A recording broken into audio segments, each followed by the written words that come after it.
she's a straight shooter, if you know what I mean.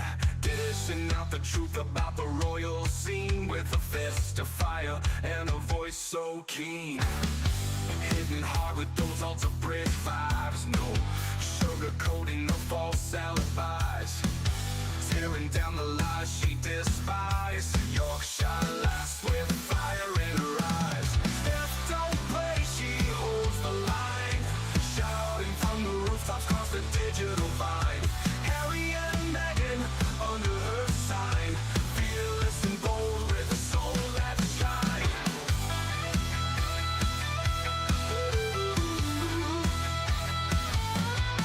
In a sea of fake, she's a beacon bright, unraveling the drama without a fright. Armored with honesty, ready to fight. Injustice quivers at her sight. Unbreakable will won't be confined. Mind of steel and heart redefined. Rhetoric sharp, leaving dust behind. In Stef's world, truth is intertwined. Stef don't play, she holds the line, shouting from the rooftops across the digital vine. Harry and Meghan under her sign, fearless and bold with a soul that shines.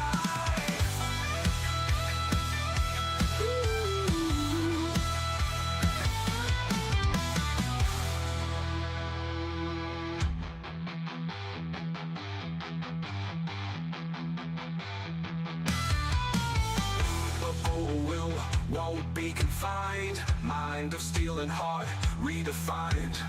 Rhetoric sharp, leaving dust behind. In Stef's world, truth is intertwined. Stef don't play, she holds the line, shouting from the rooftops across the digital vine. Harry and Meghan under her sign, fearless and bold with a soul that shines.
Hey up everyone, it's me, Stef The Alter Nerd, your nerdy alternative, and welcome to a very, very special Daily Nerd Live. Oh my goodness, there was so much that came out of that Fortune Most Powerful Women event that Megsy attended yesterday that, dudes, I could not just fit it all in one quick video. Oh no.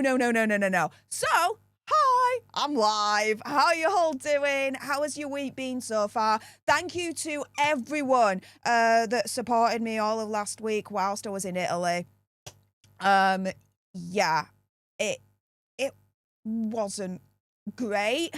It still isn't great with the family issues going on at the moment, specifically, you know, with my granddad, but we take it day by day, don't we? And we do what we can. So special thank you to absolutely everyone, you guys that supported me last week. And yeah, tuned into my live streams live from Italy. Now that was different. That was definitely an adventure and an interesting experience indeed. However, yeah, let's get into it because guys, Megsy, let's put it this way, right? In my opinion, conspiracy theory or whatever, there was a lot that was missed from Megsy's appearance yesterday at the Fortune's Most Powerful Women event. And I'm going to get into all of it, everything that you missed, and then some, all right? But my goodness, one of the things you guys have missed, oh yeah, Megsy attacked us. She attacked me. She attacked your favourite Megxiteers. right, while she was on stage during that Fortune Most Powerful Women event. And you will not believe what she says. She thought she'd get away with it. Oh, hell freaking no, not a chance. Lisa Boo, thank you so much for the very, very kind $2 sugar bucks. Much love to you, Steph, and everyone. Oh, much love to you as well. Thank you so much, Lisa Boo. Generally speaking, you guys are used to it. Your comments come below this when I read them out. At the moment, I'm fixing some things, okay, guys? So this has been disabled only temporarily, so do bear that in mind. But no, thank you so much for the sugar bucks. But yeah, let's get, okay, to the meat and potatoes of this stream before we look into everything else that she said during this and expose her even further as I go through everything that you missed from Meg's appearance yesterday at the Fortune Most Powerful Women event. Now, in the meantime, if anyone sends me a super chat sticker, member only chat, becomes a member, I will get to you guys as and when I can. But yeah, let's jump into, first off, yeah, the meat and potatoes of this all. You know what? It says, if I've never streamed before, I did have this on. Let me just pop that there. Okay. And that's there. All right, sorted. Now let's get into the potatoes of this. Oh my goodness. It's going so well, isn't it, right now, guys? Anywho, so let's get to how Megsy first and foremost attacked me, attacked the Sidley twins, attacked Sue Smith, attacked Revealing, which, by the way, Revealing the Narc, stay tuned on her channel because she is going to be going live later on today. So if you're not subscribed to her, get it done. How she also attacked, I don't know, Michelle from Royal Daily Tea. Everyone, right? All your favourite Meg's she attacked us, right? So in this clip, first and foremost, okay, Megsy, she discusses her complicated relationship with social media. And she says something here that you guys have missed. So let's go. Because obviously people want to be hearing from you, but then they have lots of opinions that they stick in there that are not welcome, not helpful. And I'm curious, as you are, founders always have to look for signals in what's working, what's not working, how do I tinker, how do I pivot?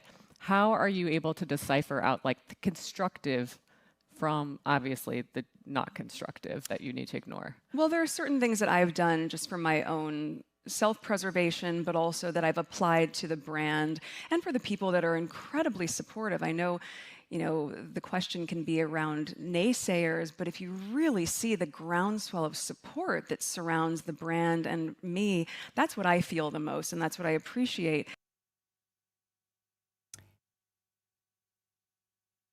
No one else has caught on this, from my knowledge, okay? She's calling myself and others in this community naysayers. Yeah. In my opinion, conspiracy theory, whatever, Meghan Markle has just attacked me and everyone else on this platform, right? Your favourite Megxiteers, during her appearance on the Fortune Most Powerful Women event, by calling us all naysayers. Now, let's dive into this a little bit more. What's the actual meaning of naysayers? Now, I'm going to be dropping a little bit, okay, of amateur linguistic analysis. For those that don't know, I have a degree in international relations and security studies. During my time at university, I did 3 years of conflict resolution, the art of negotiation, part of which, learning about language, the meaning of language, pretty important, right, when it comes to negotiation. So I'm an amateur linguistic analysis, mind you, all right? But this is the thing. This is the meaning of naysayer, and this is from the Cambridge Dictionary.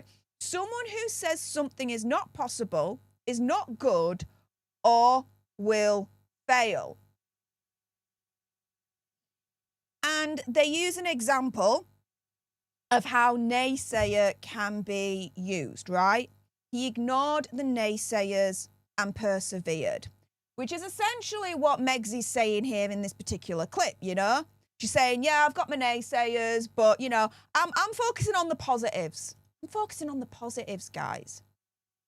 This is the thing. By calling us naysayers, she's attacking us. She's attacking me. She's attacking all your favourite Megxiteers. She's demonising us for providing what we believe is constructive criticism and providing the real truth of the situation, and belittling us by calling us simple naysayers. She's also calling us naysayers, and by extension, therefore making her the hero. Again, look at the sentence that the Cambridge Dictionary provides right here. He, or should I say she, right, ignored the naysayers and persevered. It's as if she's saying, as she explains in this clip right here, right, it's as if she's saying she's beating us evil people and winning as the hero of this story. She's got the naysayers, she knows she has the naysayers, but she's ignoring us. She's beating us by focusing on the positives, right? Yeah, please. Megsy's not the hero of this story. She's the villain trying to gaslight us all. Opinion, conspiracy theory, whatever. So, before I get on to the many other examples of what Megxy said and did during this event that you guys have missed, right? Getting right and straight to the meat and potatoes of this, right? Megxy attacked me.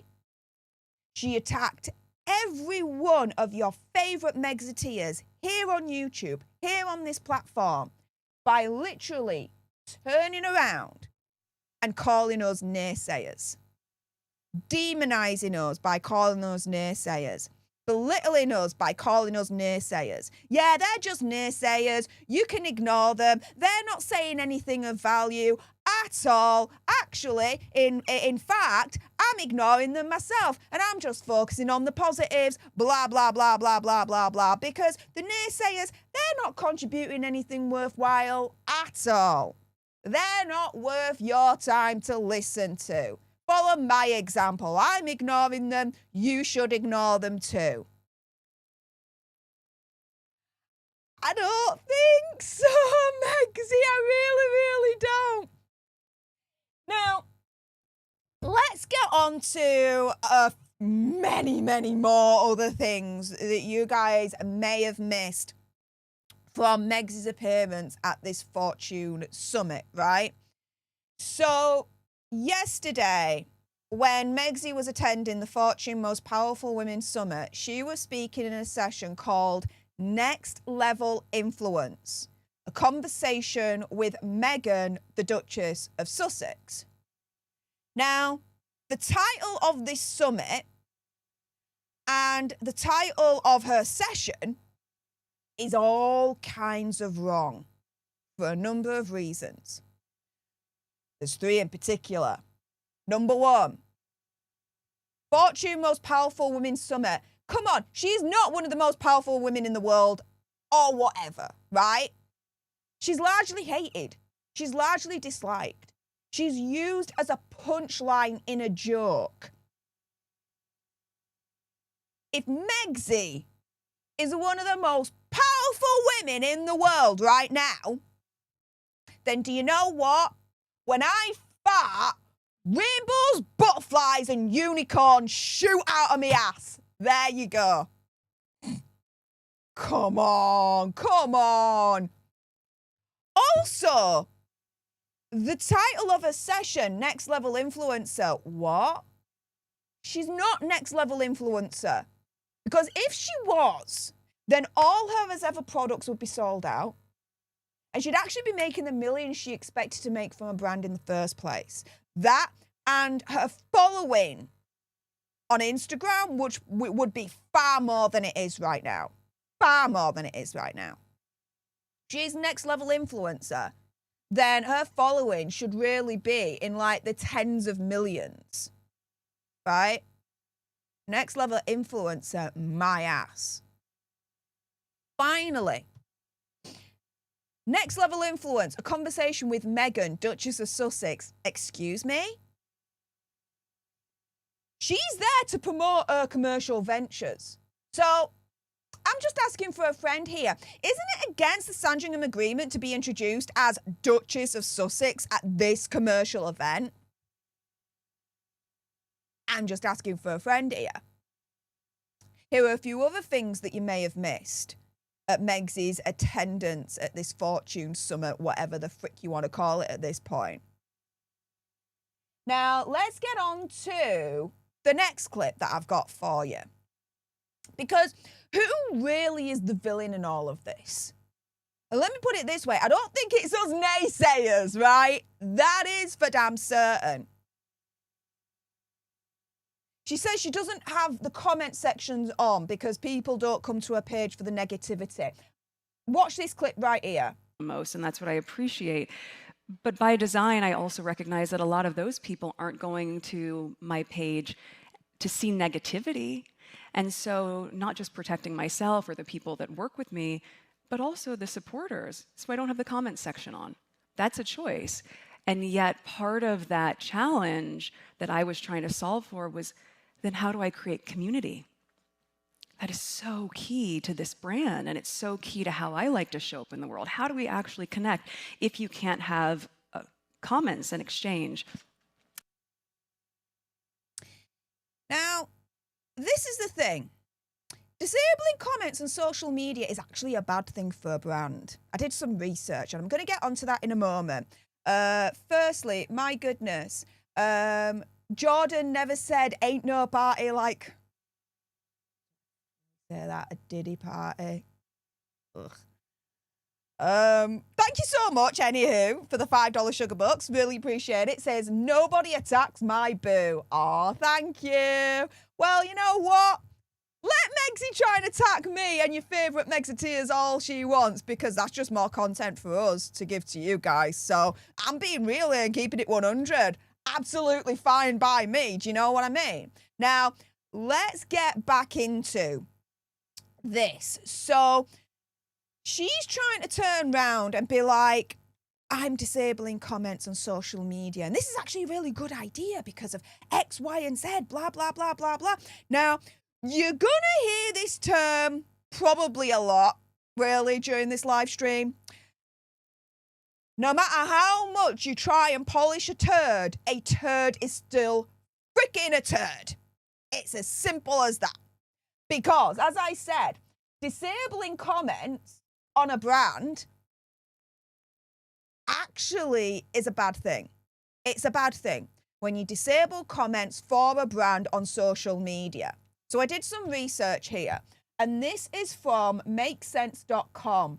The cost of silence, what brands lose by disabling comments. And here it says that in digital content ecosystems, comments really matter. And research shows that 77.9% read the comments, that consumers respond more negatively to posts with disabled comments than to those with negative comments. And social media comments draw the attention of approximately 78% of social media users, making the comment sections one of the most influential yet overlooked spaces for public perception. However, because people expect to read comments at the same time as viewing the actual post, when the comment sections are disabled, people react negatively. So, based on these facts and statistics that I'm giving to you guys right now, if turning off the comment section negatively affects a brand, then why would Megsy willingly do that to her own brand? Well, I asked Google. I just asked Google. I'm like, Google, what do you think to this cowbag saying that she disabled the comments? Is this a good thing or a bad thing? Please tell me. Oh yeah, it's a bad thing. So here, Google is saying that brands disable comments to prevent negative or abusive feedback, limit spam and misinformation, and control their public image, especially in sensitive situations. They may also want to save resources on moderation or keep the focus on the content itself rather than the discussion it generates. However, this can be perceived as evasive and damage trusting, potentially impacting engagement. So, reasons to disable comments. To avoid negative and abusive comments, including from trolls, competitors, or general negativity that can harm brand reputation, or to avoid comments that are true that Megsy just doesn't want out there anywho, right? To prevent misinformation, or again, the truth of the situation, but she just doesn't want that on her page, right? To protect her mental health, she may disable the comments to avoid the stress and anxiety caused by hateful or overwhelming feedback. But to be honest, right, if you can't stand the heat, get out of the freaking kitchen. Let me put it to you this way, right? When I started on YouTube and I started this channel, I knew, right, not everyone's going to like me. That's fine. Some people are going to like me, some people not. That's okay. If you cannot come to terms that by being online, not everyone's going to like you, and not everyone's going to follow you, and not everyone's going to watch what you're putting out there, if you can't come to terms with that, bugger off. The internet's not for you. It's gonna eat you up, chew you out, spit you out, whatever the frick you want to call it, right? It's as simple as that. Other reasons to disable comments: to save time and resources. Moderating comments requires time and staff, and also as well money, which Megsy may not have a lot of now, and Netflix may not be so willing to invest so much now into a brand that has proven to be an absolute failure at this point, right? And of course, disabling comments to control the narrative. She wants to control the narrative. That's why she's turned off the comments, as far as I'm concerned. Not this freaking cockamamie excuse of, no, I've disabled the comments because people come to my page for the positivity. They don't come for the negativity at all. It just, no. Piss off. Again, an example of Megsy trying to polish a turd. A turd is still a turd at the end of the day, no matter how much you try and polish the thing. But what does it do? Disabling comments to a brand. It damages trust and transparency, it reduces engagement, it provides a negative perception, and it decreases interest. So, yeah, her whole kind of explanation of why she turned off the comment section in the first place on her social media, it's a load of BS, guys. It's a load of BS. And let's put it this way, right? Her brand is not doing well. And turning off the comments is certainly not helping. And this summit has proven that. And why do I say that? Well, it's not a sold-out event. Look at the picture right here. Nancy Sidley from Sidley Twins. Wow, what a crowd. Judy Kurtz took a picture of this, put it on X, saying this is the audience for Megsy's session for the Fortune event. Yeah. People really want to hear in person what this cowbag has to say, don't they? It's proper sold out. It's absolutely rammed to the rafters. Like a tin of sardines. Proper rammed, guys. As Royal Thoughts comments on this by saying, look at this. Meghan Markle's PR smoke and mirrors. The few people in the audience are probably paid extras. I won't put it past her. Now, this is the thing. Part of the reason, as I've just mentioned to you guys, why a brand may turn off their comment section, or why anyone may turn off their comment section, right, is about control of the narrative. And this is a thing. She admits, guys, she absolutely admits that this is all about censorship and control.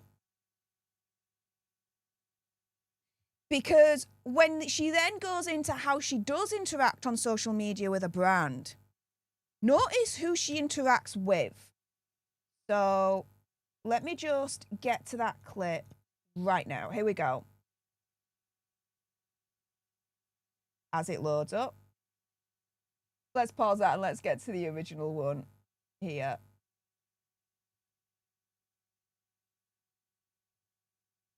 Come on. No, work for me. I promise you this was working before I started streaming. You see, even Megs is now trying to attack my stream. Oh, help. I need help. I need help. Okay. So, guys, go on to Fortune magazine and watch this particular clip in question. Essentially, what she turns around and she says is that she does interact on social media with a brand, but it's only to her supporters and not to those providing constructive criticism. And the way that she does it is in her Instagram stories. So the like little videos that she'll put up in the Instagram stories and the little note that she'll put on showing other people highlighting her products and how much they like them, this, that, and the other. That's her interacting on social media. But notice how it's only to her supporters and not to those providing constructive criticism. Notice that she'll only take on messages from her supporters rather than to those providing the constructive criticism. Interesting, right? Now, she used to do, apparently, fancy calligraphy wedding cards for celebrity weddings, this, that, and the other. Let's play this clip right here if it'll happen. You know, when I used to do calligraphy, I used to do it for so many celebrity weddings and for hotels, and that was in between auditions. And at the time, I don't know why I didn't think to just buy a glove, but you don't want the natural oils from your hands to get on the beautiful paper. So I would just put a white tube sock on my hand, write all these very fancy cards for people. Amazing. Well, a long way from the white tube socks on your hands. Hang on a minute. Hang on a minute. All right, guys, I've got a legitimate question here, right? If she used to do fancy calligraphy wedding cards for celebrity weddings, this, that, and the other, right? Then why haven't any popped up from the past of celebrities showing off the cards now done by a member of the British royal family? Why haven't we seen any of that? Again, I'm just asking for a friend. And what does she mean by celebrities? Because that could mean anything. Does that mean the proper A-lister Hollywood celebrities? Or does it mean the proper Z-list celebrities that we're aware of, but we don't really know that much about and we don't really give a shiz anyway? Do you know what I mean? You see, her use of the word, I used to do these wedding cards for celebrities, this, that, and the other. She's trying to insinuate, opinion, conspiracy theory, whatever, that she used to do this for like the big A-list celebrities. Notice though how she doesn't name drop any of them. If it was really massive, a really big celebrity, Megsy would have name dropped him. She name drops celebrities all the time, but she doesn't here. Part of the thing when it comes to linguistic analysis, right, is it's important what they do say, but it's just as important what they do not say. Does that make sense? Now, something that she does say, which, to be fair, she's the freaking bed, she definitely has to stop, right? Is saying the word learns. Here we go. For any founder is just a lot of learns. And so I think it's just been a lot of learns and then extending, you know, I think my learns were to continue to give yourself format, again, with a year of learns. So we're able to, I'm working on online harms, specifically surrounding protecting. Megsy. As I clear out my throat there. You're trying to ram the word learns down my throat. I just had to clear my throat because of it. Stop making learns happen. It's never going to happen. We're never going to make it happen. So stop making learns happen. This, my friends, is word salad at its finest. She's trying to use this quite frankly made up word that's not even English, the way that she's using it. So she's stupid, right? But she's trying to use this word learns to make her look more intelligent and professional.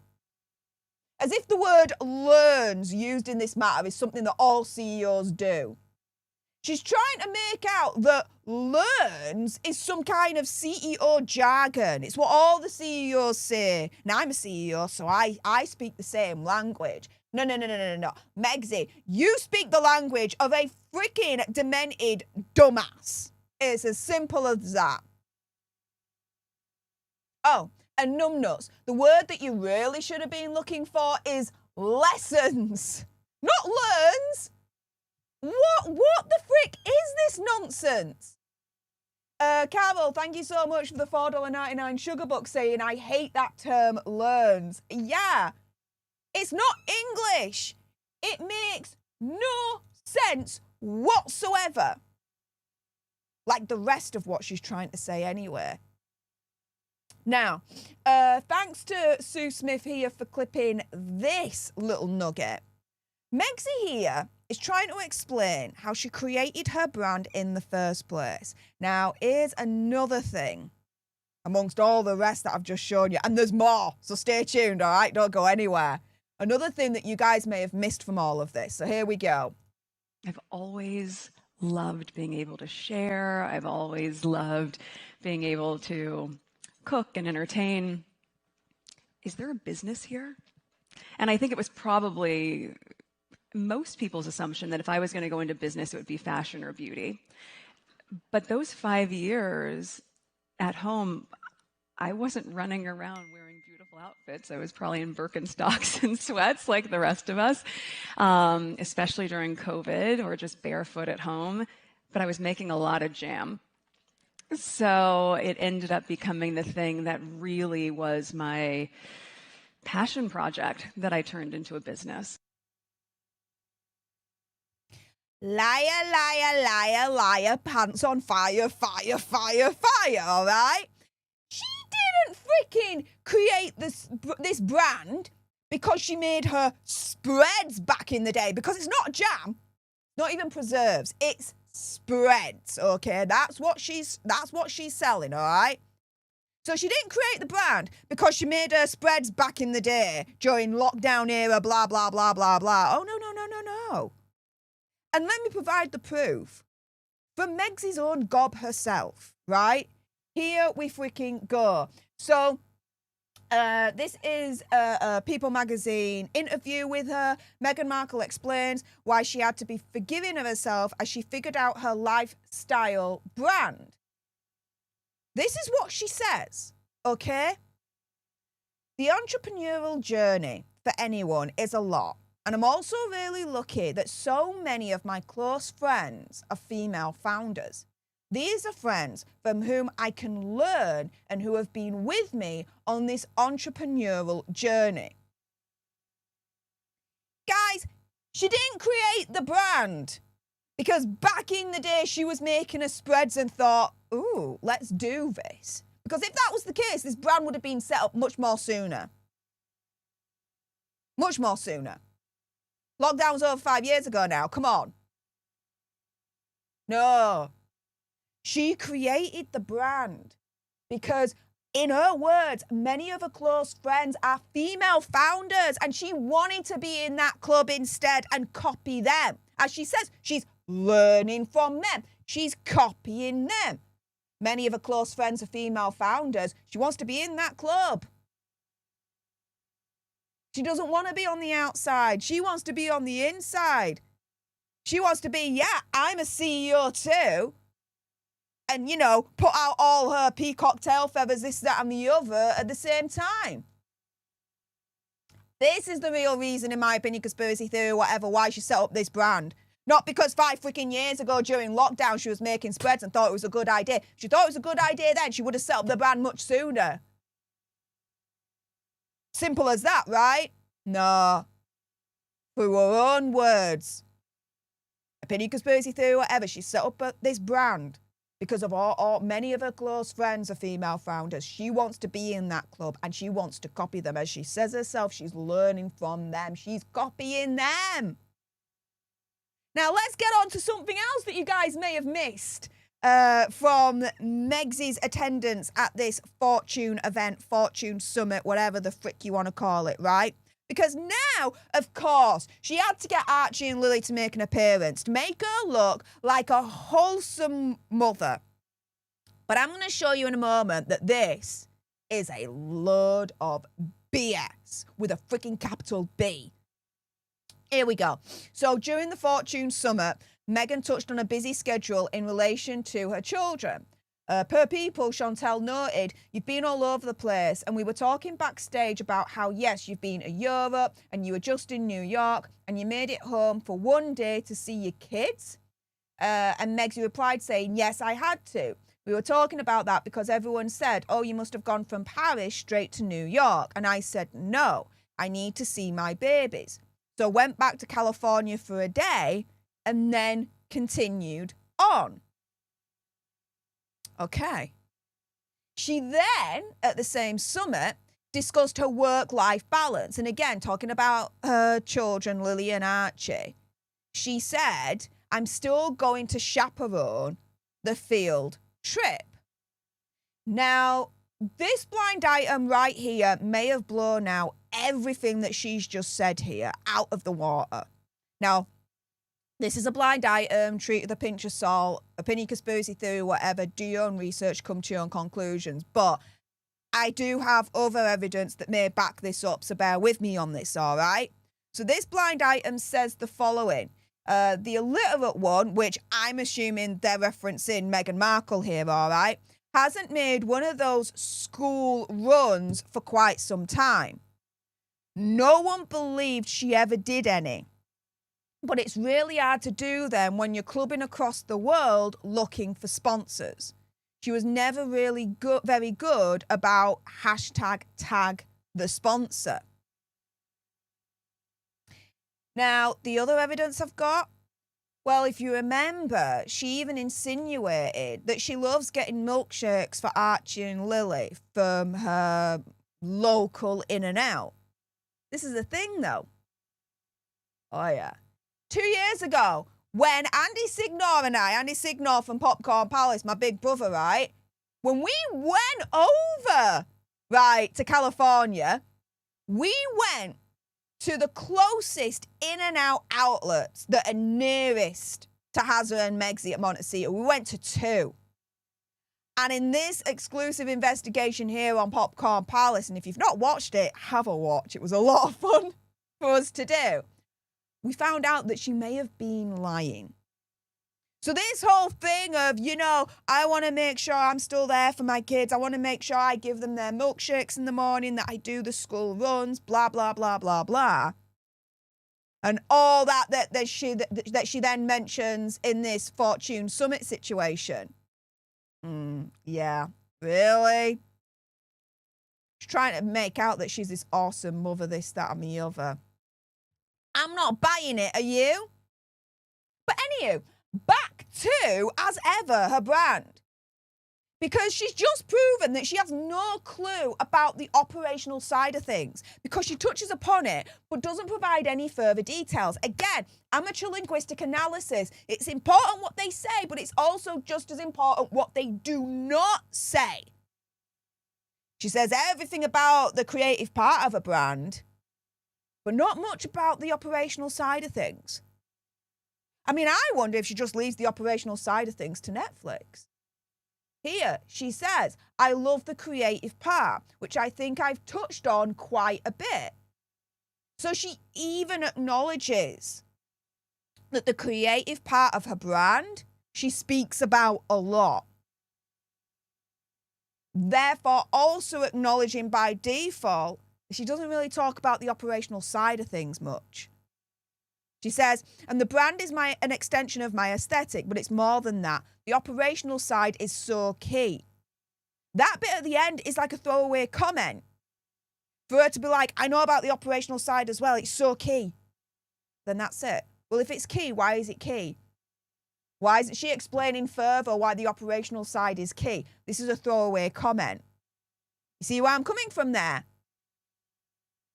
Now, her time at Suits, guys, also makes an appearance. Here we go. It's been incredible because when I was on Suits, that was my last time really in a position with a very large team. We had a crew of 200 people. And I worked on the show for 7 years, and I loved the crew. I loved that experience and the culture that's on set as well.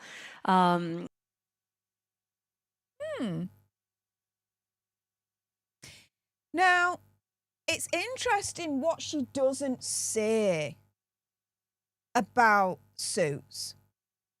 Let me put it this way. Remember back in the day when she, sorry, let me bring up this right here. Apologies. So, remember back in the day, here we go, when she referred to Suits as a family? Meghan said the cast was family from the beginning. While celebrating the 100th episode of Suits in 2017, Meghan spoke about how close the cast was from the start of filming. Quote, "We were in a group email the other day and I was saying we'd all live in the same corporate housing. So on top of working together, we were living together, which makes a whole different dynamic, I think. We just became this whole family right out the gate."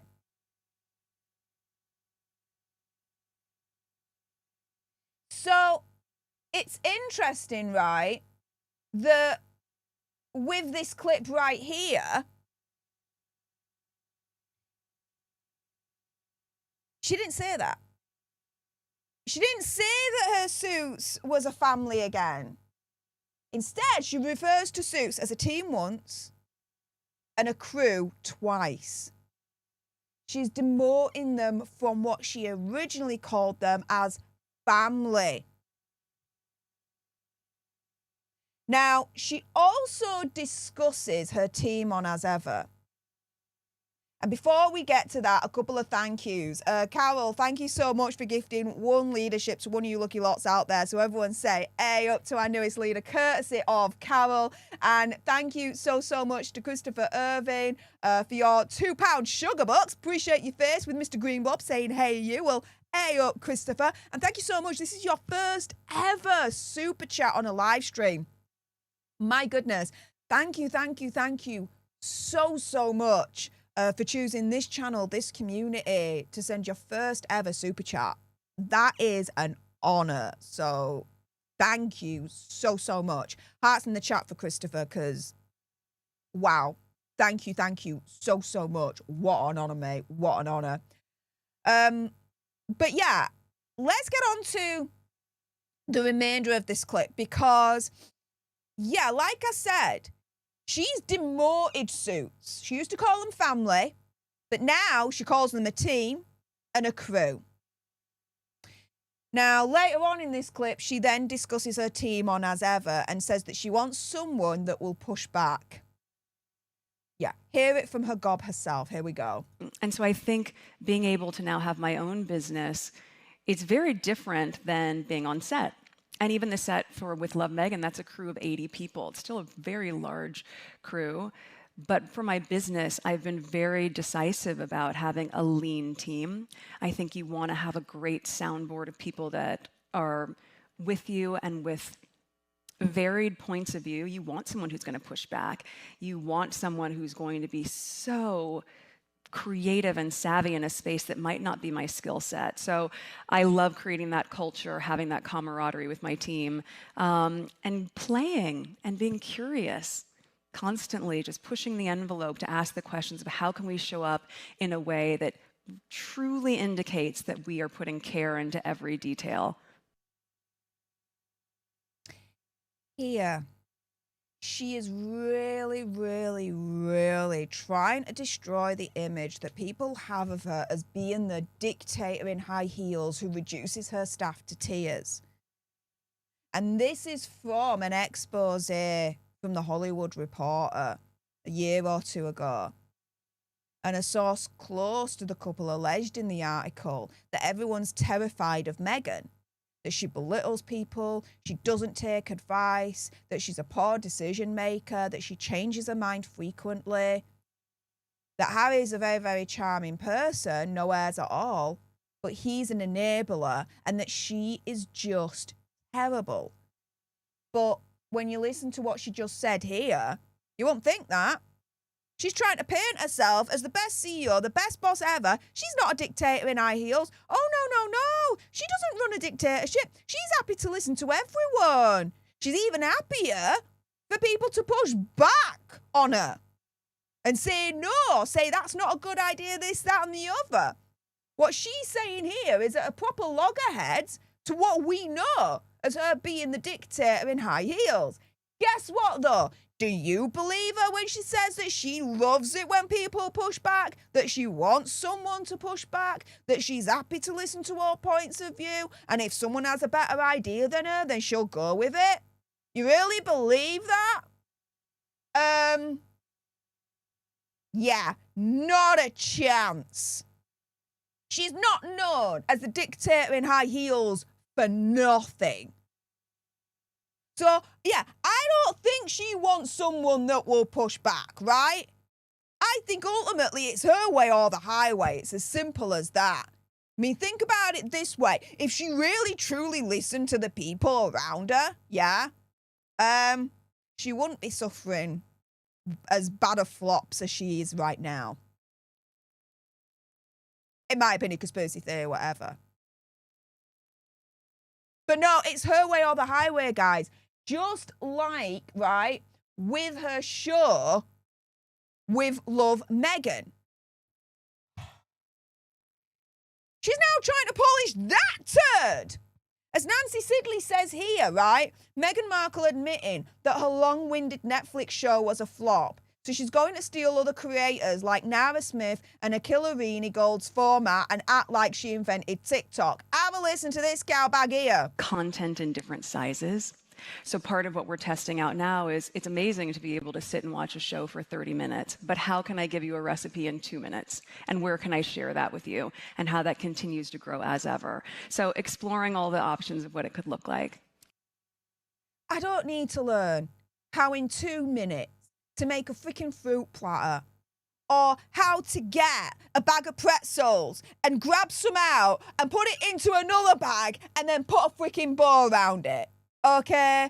Or I don't need 2 minutes, right, to learn how to create bath salts that actually could burn your freaking skin off potentially, right? I really, really don't need that at all. Now, Brittany from Royal News Network, she added to this saying the following. Why is she talking about this and not doing it? So why is she talking about creating this content of 2 minutes how to do this and 2 minutes how to do that? Why is she talking about it but not doing it? Why isn't she following through with what she's saying, right? Brittany then says, content creators are doing this every single day. This should take her 2 seconds to figure out, and yet she's acting like she's had an epiphany and discovering this for the first time. Yeah, she's acting like it's her idea, like it's revolutionary. How can I do it in 2 minutes here? And how can I do it here? And blah, blah, blah, blah, blah. Seriously. She's not inventing the wheel. She's just copying it and trying to plagiarize it and make it her own, saying it was all her idea. Which, speaking of plagiarization, oh yeah, we're going to get onto that later on because, yeah, Megxie may have been caught out plagiarizing from someone with one of her answers. Again, something else you guys may have missed from her appearance last night. But we'll get onto that shortly, so stay tuned there. Now, Brittany also says, imagine being in the audience and paying for this level of drivel and knowing you could go on Instagram and find thousands of examples of what she's talking about in 5 seconds. Yeah, if I paid for that, I'd be asking for my money back and then some. Also, thank you, Meghan, for acknowledging what's already been broadly reported, which is that With Love Meghan was an absolute flop. Yeah, it was. And always complain, always explain sums it up in one sentence. When everything you do flops, just say that you're still exploring your options. That's another way to try and polish a freaking turd. But guys, she's determined to try and polish the turd even more. As she then says this about her overall deal with Netflix. She says, my husband and I were in an overall deal with Netflix then, not dissimilar to Higher Ground and the Obamas deal.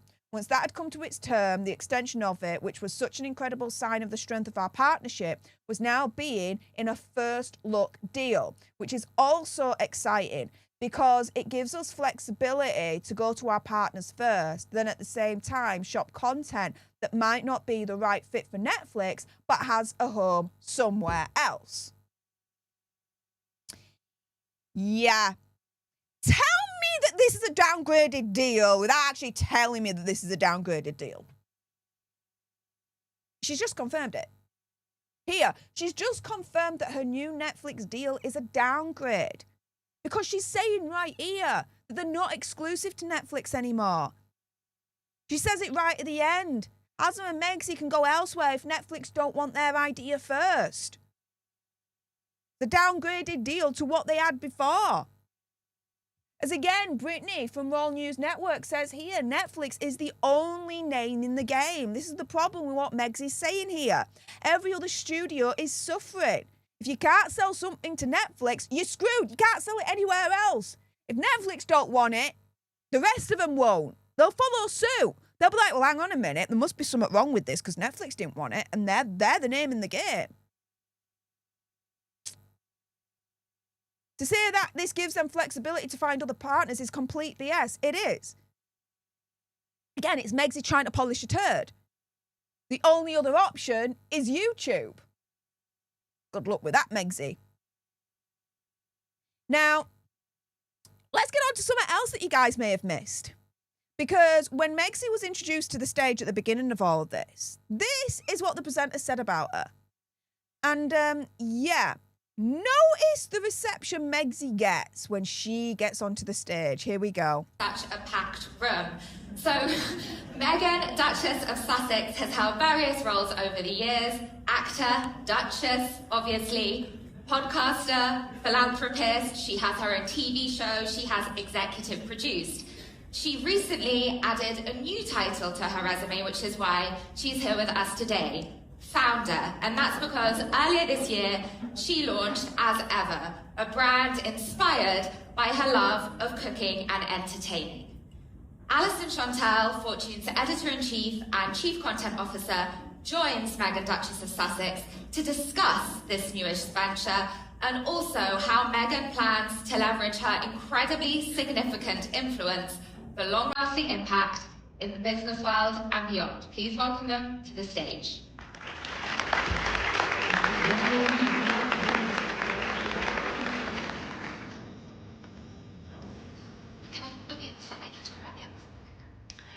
Good afternoon, everyone. That was cold. The audience clapped for the person presenting Megsy before she came on stage. But then afterwards, when Megsy came on stage, the clap stopped. The audience is like, we're not clapping for that cow bag, not a chance. I know I wouldn't. I'd be there, I'd be like, right, let's see what this cow bag's going to say now. What am I going to report on now? Be honest with you, that would be what I'd do. But I wouldn't be freaking clapping her, that's for sure. The audience did exactly the same thing. They clapped for the person that was introducing her, but the person that was being introduced, i.e. Megsy, as soon as she got to that stage, that was silence. Those claps went. Gone. Now, let's get on to something else that you guys may have missed. So, when she's asked about financial freedom, right? My mate revealing the narc, which, again, stay tuned on her channel because she's going to be going live later on today, okay? She noticed something very, very interesting here. She said the following: Meghan looks like a deer in headlights when asked about, quote, financial freedom. And there's a reason why she looks like a deer in the headlights for this. And I may have got the reason as to why. Stay tuned. Watch this clip first off. What's the importance of financial independence to you? Well, financial independence is what gives you the freedom of choice. See that? Deer in the headlights indeed. Now, during this clip, she talks about how she makes the effort and time teaching financial literacy to girls and women. Here we go. Because you had a whole career, very successful before you got married. You're having a whole other career now. What's the importance of financial independence to you? Well, financial independence is what gives you the freedom of choice. And I think in this day and age, we all need to be able to have our autonomy. That is a huge element of that. Financial literacy, for that reason, is something that I spend a lot of time on, specifically for young girls and their empowerment. And I think as women, especially in a room like this, we can all probably agree that as women, when we're supporting each other for all of these elements that might not necessarily be the ones that people want to hear us talk about, there's nothing taboo. Doesn't need to be anything taboo about talking about our financial independence or our independence overall. And as women, when we support each other, we are not simply supporting each other's lives, we're supporting each other's legacies. And that's the piece that's so powerful. When I'm supporting or investing in another female founder, I am investing in what she is going to do for the culture, for her business, the legacy she's going to leave. Blah, blah, blah, blah, blah, blah, blah, blah, blah, right? Now, during this clip, she's talking about essentially how she makes the effort and time teaching financial literacy to girls and women. Yeah. Bitch, please. The only time I could find, right, where Megsy was all about women and financial literacy was what she said earlier on this year on her failed podcast, Confessions of a Female Flounder.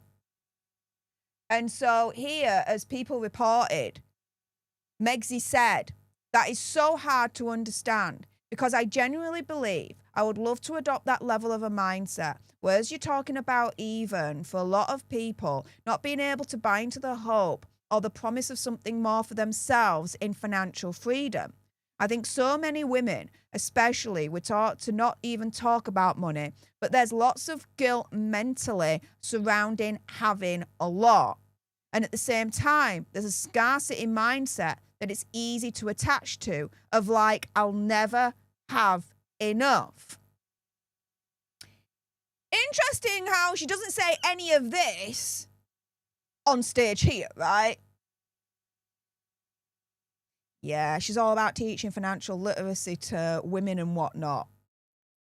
Piss off, you cowbag. I don't freaking think so. Not a chance in hell.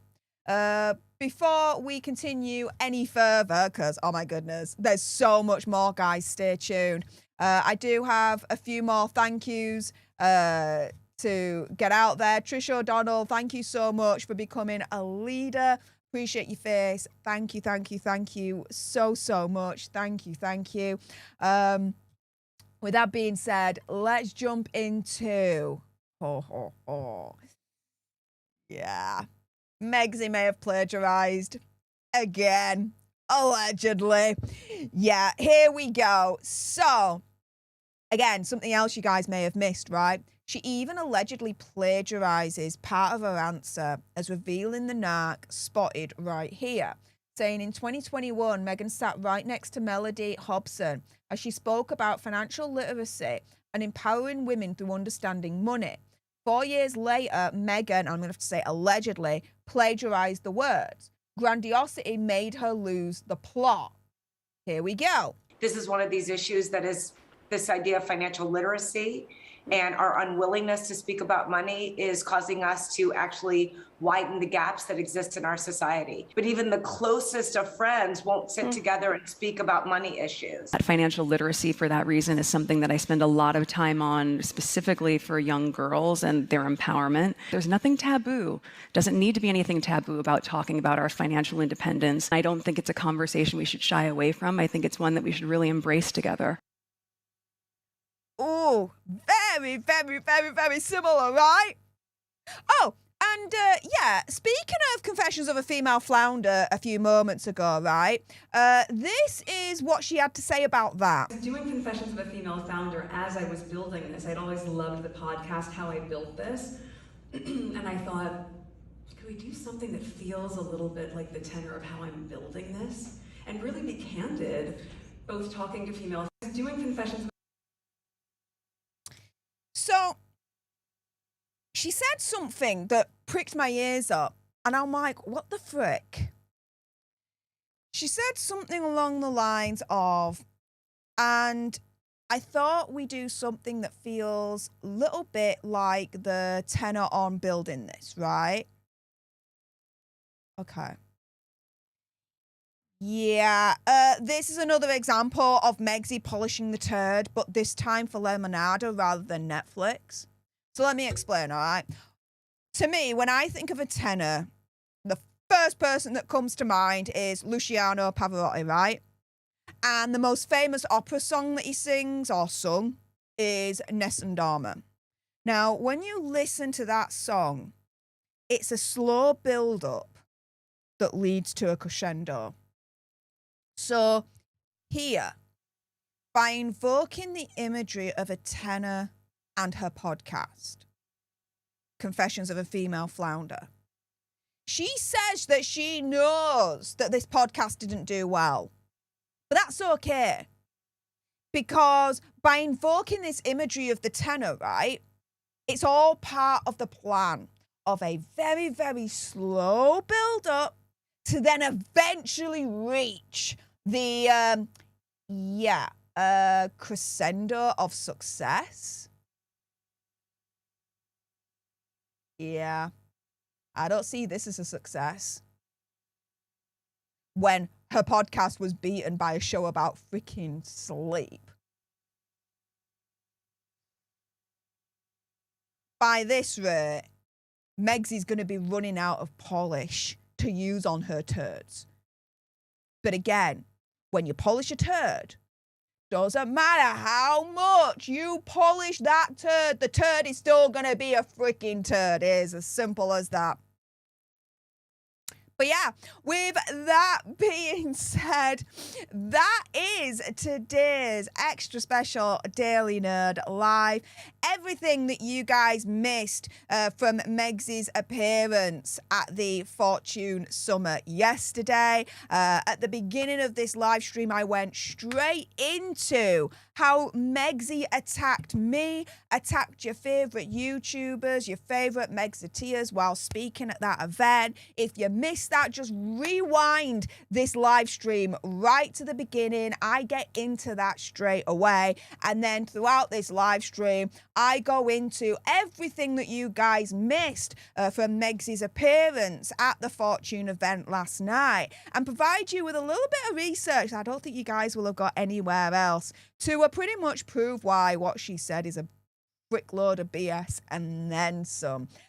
With that being said, guys, that is it for today's live stream. I am working behind the scenes to get the function back up, to get your comments back up on the screen. So I am working on that in the background. So please bear with me on that. But yeah, thank you so much to everyone that's tuned in to today's special live stream. Thank you so much to everyone that's interacted with me in the live chat.